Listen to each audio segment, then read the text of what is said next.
오늘은 1월 27일 수요일입니다. 우리에게 주신 하나님 말씀은 고린도 후서 3장 12절로 18절까지 말씀입니다. 우리가 이 같은 소망이 있으므로 담대히 말하노니 우리는 모세가 이스라엘 자손들에게 장차 없어질 것의 결국을 주목하지 못하게 하려고 수건을 그 얼굴에 쓴 것 같이 아니하노라.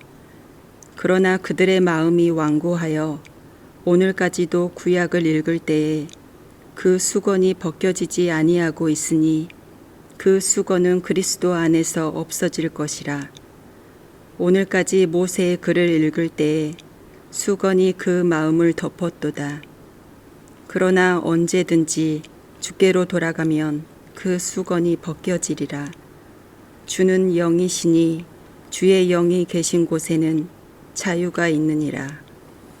우리가 다 수건을 벗은 얼굴로 거울을 보는 것 같이 주의 영광을 보매 그와 같은 형상으로 변화하여 영광에서 영광에 이르니 곧 주의 영으로 말미암음이니라. 아멘. 율법의 참 의미. 이스라엘 자손은 자신들이 하나님의 선택된 백성이라는 자부심이 컸습니다. 아무리 엄혹한 로마여도 그들 안에 자리 잡은 선택받은 민족으로서의 자부심만은 빼앗을 수 없었습니다. 그들이 가진 자부심의 중심에는 율법이 있었습니다. 율법은 세계 어느 민족도 경험하지 못한 고난의 역사 속에서도 살아남은 이스라엘 민족의 저력이었습니다.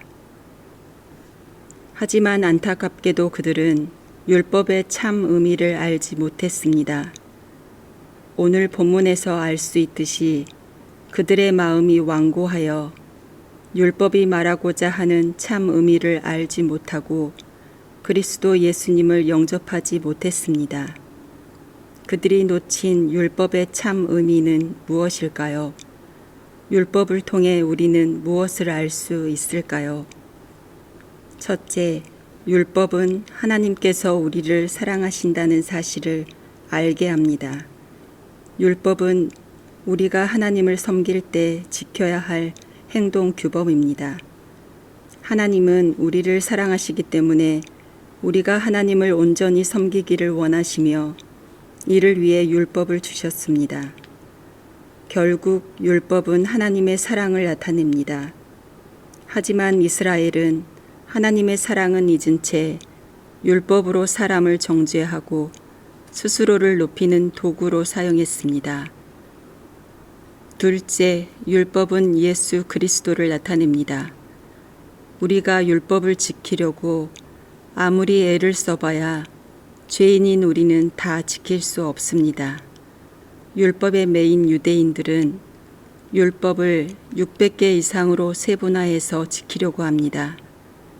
하지만 우리는 10계명의 한 계명조차 제대로 지키기 어려운 존재입니다. 그렇기에 우리는 율법으로 구원을 받을 수 없습니다. 율법을 지키려고 할수록 우리는 내가 죄인임을 깨닫고 구원해 주실 예수님을 찾게 됩니다. 우리의 힘만으로는 구원받을 수 없기에 결국 율법은 우리로 하여금 예수님만이 구원자이심을 고백하게 합니다. 바울은 이스라엘 자손이 이 율법에 매여 있는 것을 안타깝게 생각했습니다. 주님의 영이 주시는 자유를 온전히 누리지 못하는 그들을 향해 율법의 껍질에서 벗어나 그리스도 예수의 영광을 보고 또 그 안에서 자유를 누리라고 간곡하게 말합니다. 오늘 우리의 모습은 어떻습니까? 율법의 참 의미를 깨닫고 율법의 껍질에서 벗어나 어리석은 신앙생활이 아닌 주님의 영이 주시는 자유를 누리는 신앙생활을 합시다. 율법의 완성이신 예수님의 가르침을 어떻게 행하고 있습니까? 기도하시겠습니다. 우리를 사랑해 예수 그리스도를 보내주시고 구원의 길을 열어주신 하나님께 감사를 드립니다. 율법에 매여서 다른 이들을 정죄하는 잘못을 저지르지 않게 하옵소서. 주님이 주시는 자유로 하나님과 이웃을 사랑하는 하루를 살아가게 하옵소서. 예수님의 이름으로 기도합니다. 아멘.